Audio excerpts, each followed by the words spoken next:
Ever since Vermont changed up its laws and rules around disposing of food scraps in 2020, making it mandatory to dispose of them in separate containers rather than just mixing it in with the rest of your trash, the use of food scraps to help make nutrient rich soil to help your garden grow has grown. It's not at 100% yet, but it's getting there. The Bennington County Regional Commission is hoping to help nudge that forward, as we learned in a conversation with Scott Grimm-Lyon, a regional planner and the Solid Waste Program Manager for the Regional Commission. The Bennington County Solid Waste Alliance, we help small businesses navigate the state certification process for things like composting, waste hauling, and other solid waste related issues. And we're really helping and hoping that the food scrap business will become something that can become robust in the area. Right now, the Dorset Compost facility is only the second to appear within our county jurisdiction. There's 23 certified compost facility collection areas in the state. And those are all areas that collect a large amount. Casella's Long Trail facility, located at the Bennington Transfer Station, that is considered a large composting facility. They can have substantially more waste than what the smaller facility that is now opened up in Dorset is operating on. We're really hoping to increase options and opportunities for people throughout the state to be able to comply with the law that says we have to separate our food scraps from the rest of our trash. Vermont overall is doing pretty good in that.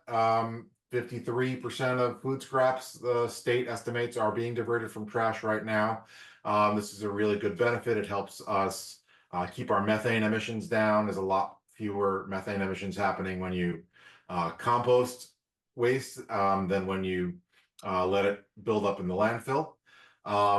However, that still leaves a big chunk of the food scraps that are not there. And we understand that a lot of that waste that's still going into the landfill is from households that aren't able to do things like have a compost facility. So there's a stat that about 43% of Vermonters are composting at home right now.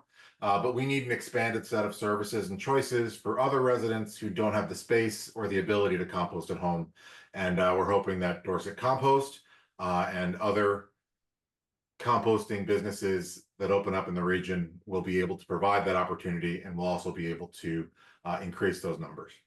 To see how the private sector is gearing up to provide a service for people eager to dispose of their food scraps appropriately, and how that process works to turn those leftover food scraps into something that benefits the soil and farming, we met up with Scott and Paula Camperman, the outreach coordinator for the BCRC, at Dorset Compost, a new business recently launched by Michael and Michelle Flett.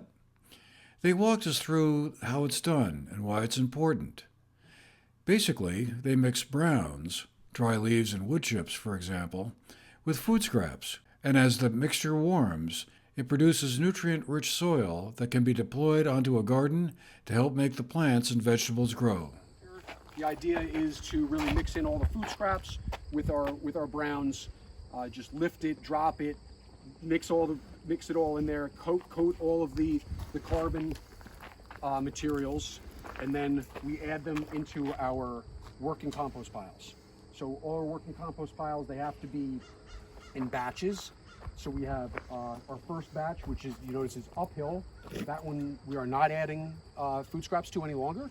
This is our active batch right now, batch number 2. Mm-hmm. And so what we'll do is we'll mix here, we'll open up the pile. First we'll have to turn the pile. So we're required to turn the piles at least every 3 days. I'm finding I'm doing it every day or every other day. Okay. So our whole idea here is that we need to have it with aerobic, and so we're going to lift it up, let the oxygen get into that bacteria, and then we'll add our other food scraps, and every single day we'll take our temperatures to make sure that we're maintaining our 130 degrees. A lot of our customers do compost at home, and I think that's great, but the difference between home composting and a commercial composting is really, we just have more material and we're able to get up to a temperature.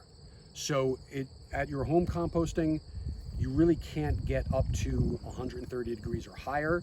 So you really can't break down meats or bones or anything like that. But I think it's important. I mean, if you're home composting, that's great. It's just going to take you a little bit longer, and you won't be able to do a few of the things, but you're still doing a good thing.